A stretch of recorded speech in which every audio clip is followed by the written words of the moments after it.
people, how are you? I hope everybody's doing good. So we're very excited to be recording our very first episode of the Student Mental Health Zimbabwe podcast, and we've been meaning to do it, and we feel like it's a podcast that's going to have a considerable amount of impact amongst the youth. So we're very excited to be doing it, and we're going to be introducing what we are about and what we do as an organization. So basically, right, Student Mental Health Zimbabwe is a non-profit organization formed by students at the National University of Science and Technology, aka NUST. So basically, the main aim is promoting mental wellness among students in higher and tertiary institutions of Zimbabwe. And the founding trustees, in an intent to answer the call on the increase in suicide cases at NUST, when 2 incidents occurred in a space of 3 weeks. That's when we saw it fit to start said organization. In all, we're just looking at the mental health matters of the students. I am Goslati, by the way. Oh yes, and I am Leslie. And here with us is the finest lady of the student health. Who claims, by the way, to be Queen Victoria's daughter. But it obviously isn't. A round of applause, please. A round of applause. And that's followed by silence. Okay. But yeah, we're very excited to be doing this. It's been a long time coming. We've been preparing for quite some time now, and we're finally doing it. A round of applause for that. For me. Something worth applauding. Not Right. So hi guys, my name is Tilsent, aka Zoe, and we're so excited to just let you know that we will be starting this Student Mental Health Zimbabwe podcast, where we'll be, as my colleague has already said, focusing on student mental health. And this is something that has been met by the students for the students. So we are talking about people who are sort of relating to what we are all going through. And you guys are free to give us your contributions, what you think we should talk about, and what you think we should discuss. So yeah, that's it. Stay tuned. And guys, if you want to find out more, obviously there's the social media pages, Student Mental Health ZW. The website goes by, I don't know if is it a link or what? smhzw.org.zw is the website. And you can just type in Google. You can just type in Student Mental Health Zimbabwe, and I'm sure it should come out. We're literally the only student mental health in Zimbabwe. We're not actually. Really? No, not really, we're not. But if you type in student mental health, a lot of things pop up. Oh yeah. Student mental health is Zimbabwe. Yeah. For our Twitter, right, we have our page, Student Mental Health ZW, or Student Mental Health Zimbabwe. The handle is at SMHZW. You can definitely see what we have going on from there, and all the issues that we'll be sharing, probably maybe some issues that you would relate to, and also know how we are doing as an organization as well. Hallelujah. Amen. Yeah, and guys, remember, this is our thing, so feel free to participate and contribute in any ways, be it the topics that we should talk about or anything that you guys think we should be discussing. Hallelujah. And glory to God. Alright, so we just listed our social media platforms, and we would love for you to interact with us and engage us and tell us what you think this podcast could address in terms of the issues that you feel like have to be addressed in society, especially amongst the students, university students, secondary students, and stuff like that. And if there's anybody that's going through a certain episode of maybe mental health or whatever, please feel more than free to send us a message, and then we will engage and talk about what you're going through and help you go through it in a very healthy and safe way. So now we would want to know what really is mental health. So we have a definition here by World Health Organization, whereby they are defining mental health as a state of well-being in which the individual realizes his or her own abilities and can cope with the normal stresses of life. can work productively and fruitfully and is able to make a contribution to his or your community. This means that whatever that is that you are going through or you are facing is not hindering you or is not stopping you from being productive and actually making a contribution in the society that you're living in. Yes, that's true. And so basically, mental health is a broad term, and it also encompasses things like depression and anxiety and stress and whatnot. And I'll just go through what those things are in short, in simple words. Is stress, basically, we're talking about the pressure or tension that results from a demanding situation. So if you feel a certain level of pressure because you're facing like a certain situation or you have to do something, and especially if it's short term, that you could term that as stress. And talk about the exam period. Exactly. It's really so stressful, and I bet a lot of us have really gone through that phase. Almost all of us. Yeah, almost all of us. Yeah, definitely. I'm one to say I really go through some serious anxiety, especially during exams. Mm-hmm. For one, it's because you've been playing. Mm-hmm. Then there is the general fear of writing exams that just gives you that, the pressure that you're feeling on yourself. Some people actually can't, I don't know.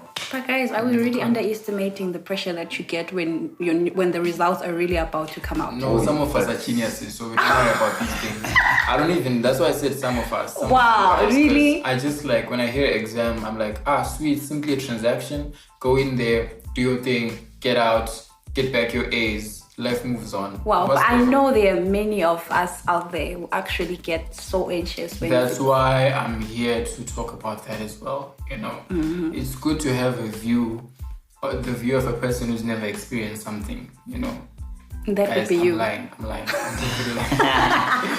But no, that's exactly what we're trying to talk about. Depression, on the other hand, I think it's an advanced stage of stress. And it's a situation like it's a feeling like you're feeling down or sad or upset. And if it takes several days or like a week or a couple of weeks, then definitely you have to know which something's not right in your mental state and you may be depressed. Right? There's physical symptoms and also mental symptoms that go hand in hand with depression. Like obviously decreased levels of energy. If you're feeling weak or not as enthusiastic about doing stuff as you once were, that definitely would be depression. Feeling fatigued and sluggish, difficult in concentrating, and maybe even like feel certain aching or pain in your body. That could be an indication that you are depressed. Wait, so there's Nkosi there also a girl that he really likes and he's failing to concentrate in class. So basically, that could be. No, that's not depression. That's more like infatuation. Okay, no. Wait, so from what you've been saying, I get that you can be depressed and feel it physically. Yes. It's no longer just a mental thing anymore. No, it's no longer, because the thing is, there's a very huge connection between the mental and the physical. That is the mind and the body. Okay. Whatever the mind gets troubled by, the body also gets affected in a way, and it has to also deal with the ramifications of the toll that the mind is taking as a result of the depression and the stress. Yeah, I think that's why when sometimes you ask a person, wow, you've really gained weight, what are you eating these days? The person tends to be like, it's stress, bro. It's stress. Exactly. So stress eating. Stress eating specifically. It tends to... Yeah, that's one of the outcomes of somebody who's depressed or stressed rather. We've spoken about depression, and we can also talk about anxiety, which is, I feel like, something that's very closely linked with depression. And it is basically fear or worrying about a certain thing, especially in like third world countries where, the economics can be really tough to handle, and maybe like a father figure, the breadwinner, is not able to fend for his kids or their kids, because I'm not sure.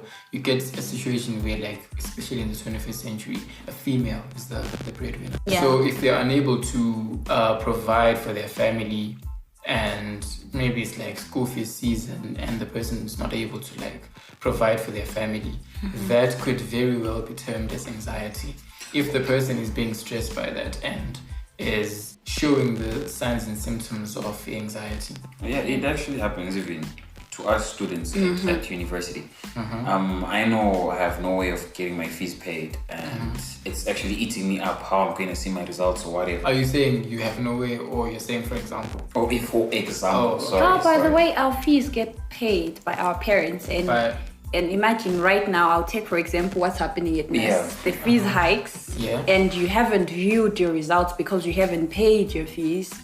You definitely get anxious because we are almost done with our semester, and there are people who haven't viewed their results. Imagine. And we're about to write more exams on top of that, so you'll be waiting for. And there's a chance you won't write because you've not registered, because you have not paid. And there's a chance that you may not even need to revise for the coming exams. You know what I'm saying? Because you actually don't know anything. So that's it's just stressful. That's the proper definition of anxiety. Yeah. Let's talk about the symptoms of anxiety. But I just need to read something here. It says, but chronic anxiety can be debilitating and lead to irritational thoughts and fears that interfere with your daily life.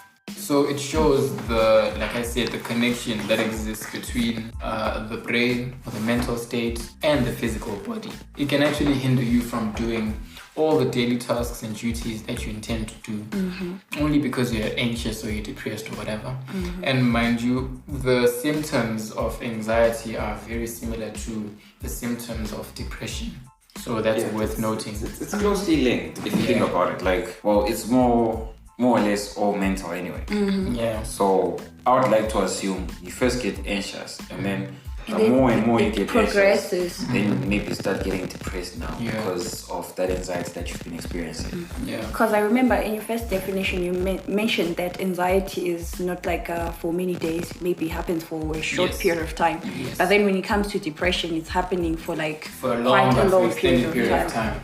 So that is definitely, it's important for you to take note of the amount of time that you've spent worrying, or the amount of time that you have been unable to do what you want to do, like feeling sluggish or weak or fatigued or whatever.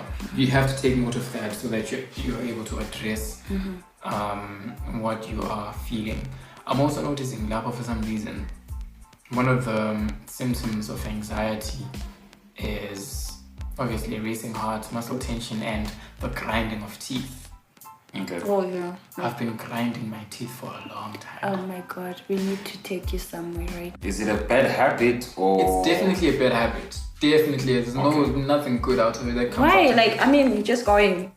Yeah, you look tough from the outside when people see you, oh my god, she's so tough. Because your muscles are tight. Exactly. So the jawline becomes. So that's your reason. No, that's not so my reason. I do it. I've had situations where I'd be grinding my teeth. Obviously, now that I talk about it and I think about it, it's because I think a lot. So now you're really seeing. And this is literally the first step, realizing what you've been doing. Yeah. Yes. I've been in situations where I'll be, for example, watching TV or just doing something random, and then my brother goes, "What are you doing?" I'm like, "I'm watching TV." I'm saying, "With your mouth, what are you doing?" Oh. And I'm like, "What am I doing?" Is that bad? He goes, "You're grinding your teeth." Oh. So I then go, "Wait." Do you want us to take you out for breakfast? And lunch and supper. I really appreciate that. Oh wow, he's not depressed. We'll just get you a pack of gum so that you just keep chewing it. But gum is not healthy. It is. No, it's not. It is. Gets you occupied. Unless you get the annual gum or something, the ugly one. But either way, let's just go for pizza, guys. It's not too expensive. Okay, also, okay. It's good bonding for all of us. Are you buying us pizza? No, of course not. But the thing is, you're helping me. Okay, there's something that I just like about the definitions and all the symptoms that we've been reading out. It's all stemming from mental health, and we haven't had where they talked about the state of running around in the road naked or whatnot. There are many components that really make up mental health. Yeah. Yeah. Yeah, the severity, it varies. There's intensity. I feel like this is the baseline.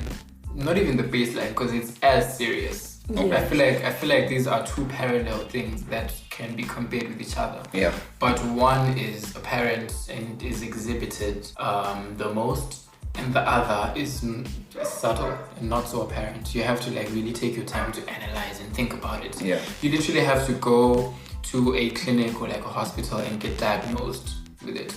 So that's why I'm saying it's very important as an individual to know yourself, know your mental state, and understand, okay, I'm going through this. Is it a normal thing? Is it not a normal thing? For how long has this been happening to me? And if you take note of those things, you're able to at least diagnose yourself in person. Yeah, true. Not in person, personally. And find out what you're going through in terms of your mental state. Yes, and after you've recognized yourself, don't close your door off. Feel I free wouldn't even to say talk. door, I'll say heart and mind. Don't close. Yes, To other because there are actually people. people who be smiling and laughing. Yeah. But it's just like Nkosi. What Nkosi is doing Exactly. that day. He's so depressed. He He's really literally putting up a peace sign.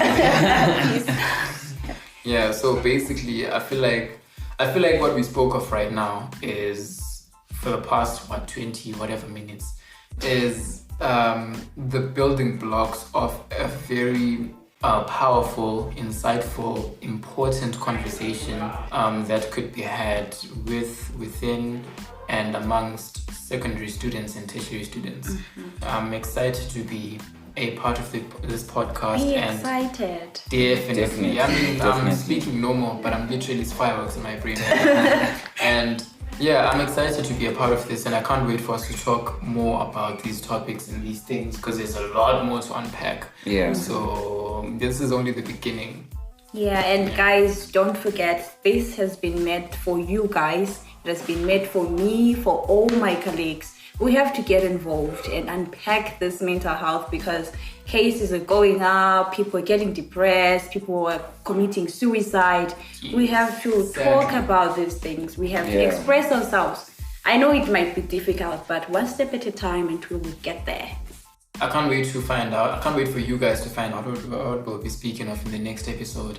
Episode 2 is coming out after a fortnight, huh? Yes. Yeah, And I definitely. also can't wait to hear what they want us to talk about. Yeah, Remember our definitely. social media platforms on Twitter and Facebook. Go there, send us a message and tell us what you want us to talk about. Tell us the main issues, what you think is really causing people to get depressed, to be anxious, to commit suicide, and the likes.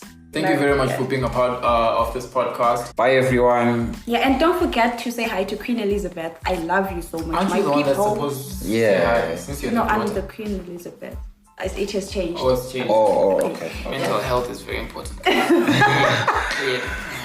Peace out. Juices. Bye. Sayonara. Toodles.